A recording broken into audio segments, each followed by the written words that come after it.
Hi every one, ഇന്ന് March 21. ഇപ്പോൾ നമ്മൾ എത്തിയിട്ടുള്ളത് മെഡിക്കൽ കോളേജിന് അടുത്തുള്ള TCS അയോൺ സെന്ററിലാണ്. അപ്പോൾ ഇന്ന് ഇവിടെ നടക്കുന്ന എക്സാമിനേഷൻ CUET PGയുടെ മാത്തമാറ്റിക്സ് ആണ്.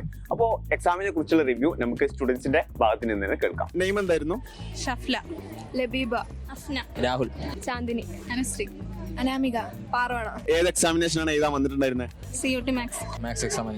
അപ്പോൾ പലരോടും ചോദിച്ച സമയത്ത് ഭയങ്കര ഡിഫിക്കൽറ്റി ആയിരുന്നു എന്നാണ് പറഞ്ഞത്. അപ്പോൾ ഒരു 75 ക്വസ്റ്റ്യൻസിൽ ഏകദേശം എത്ര അറ്റൻഡ് ചെയ്യാൻ കഴിഞ്ഞിട്ടുണ്ട്? 33, 20, 35, 45.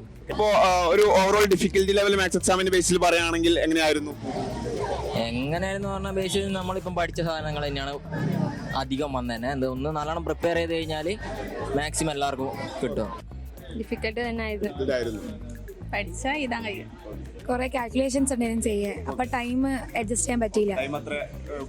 ഇല്ല ഇല്ല ആണ്, പക്ഷെ അത്ര കുറച്ചും കൂടെ ടൈമിനൊരു പ്രശ്നം ഉണ്ടാകും, പക്ഷെ വലിയ കുഴപ്പമില്ല. ഒന്നും കൂടെ പ്രിപ്പയർ ചെയ്താൽ നല്ലപോലെ. മീഡിയം ലെവലാണെന്നോ തോന്നുന്നു. പഠിച്ചാൽ കിട്ടാമത്തേ പഠിച്ചാൽ കിട്ടാവുന്നതാണ്. NTA ഒരു സിലബസ് പ്രൊവൈഡ് ചെയ്തിട്ടുണ്ടായിരുന്നു. അപ്പൊ അത് നോക്കിയിട്ട് ആ ഒരു രീതിയിൽ തന്നെയാണ് അത് ഔട്ട് ഓഫ് സിലബസ് കുറെ ക്വസ്റ്റ്യൻസ് ഉണ്ടായിരുന്നു? ഇല്ല, ഔട്ട് ഓഫ് സിലബസ് എന്ന് പറയാനില്ലേനു, സിലബസ് തന്നെയായിരുന്നു. പക്ഷെ അതല്ല 6th സെം ഫോക്കസ് ചെയ്തിട്ടായിരിക്കുമല്ലോ നമ്മളെല്ലാവരും പഠിക്കാം. 5th സെമ്മത്തെ നോക്കി നമ്മൾ പഠിക്കും. അപ്പോൾ 5th സെമ്മിന്നും ക്വസ്റ്റ്യൻസ് വന്നിരുന്നു, ഒരു 5-6 ക്വസ്റ്റ്യൻസ് എന്തായാലും വന്നിരുന്നു. അപ്പോൾ അതും കൂടി നോക്കിയിരുന്നെങ്കിൽ കുറച്ചുകൂടി എളുപ്പമായിരുന്നു. ഇപ്പോൾ പ്രിപ്പറേഷൻ നോക്കുകയാണെങ്കിൽ എങ്ങനെയായിരുന്നു മെയിനായിട്ട് പ്രിപ്പയർ ചെയ്തിട്ടുണ്ടായിരുന്നത്? യുജിന്റെ നോട്ട്സ് ഒക്കെ വെച്ചിട്ട് ഞാൻ പഠിച്ചത്. അതെ, 5th സെമ്മിന്റെ ടെക്സ്റ്റ് എല്ലാം വെച്ച് 4th സെമ്മിന്റെ എല്ലാ ടെക്സ്റ്റും വെച്ച് നല്ല രീതിയിൽ പ്രിപ്പയർ ചെയ്യാനായിക്കില്ല, പറ്റിയില്ല. അപ്പോൾ ഒരു ബേസ് ലെവലിൽ പ്രിപ്പയർ ചെയ്ത് വന്ന ഒരു ഡ്രീം കോളേജ് ഫോക്കസ് ചെയ്യുന്നത് ഏതായിരിക്കും? കോളേജ് എന്ന് പറയുമ്പോൾ എല്ലാവരും യൂണിവേഴ്സിറ്റി ഏറ്റവും നല്ല ഇതല്ലേ പ്രതീക്ഷിക്കുക. അപ്പം അങ്ങനെ തന്നെ ഹൈദരാബാദ് ഒക്കെയാണ് നല്ലൊരു ക്യാമ്പസ് ആയിട്ട് മാത്സിന് കേട്ടിട്ടുള്ളത്. അപ്പൊ അത് തന്നെയായിരിക്കും ഫോക്കസ് ചെയ്യുന്നുണ്ടാവല്ലേ?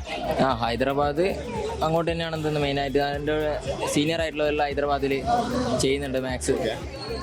അവിടെ തന്നെ കിട്ടണമെന്നാണ് ആഗ്രഹിക്കുന്നത്. അവിടെ കിട്ടാനാണ് ആഗ്രഹം. ഹൈദരാബാദ്, പോണ്ടിച്ചേരി. നിങ്ങളോ? അത് തന്നെയാണ്.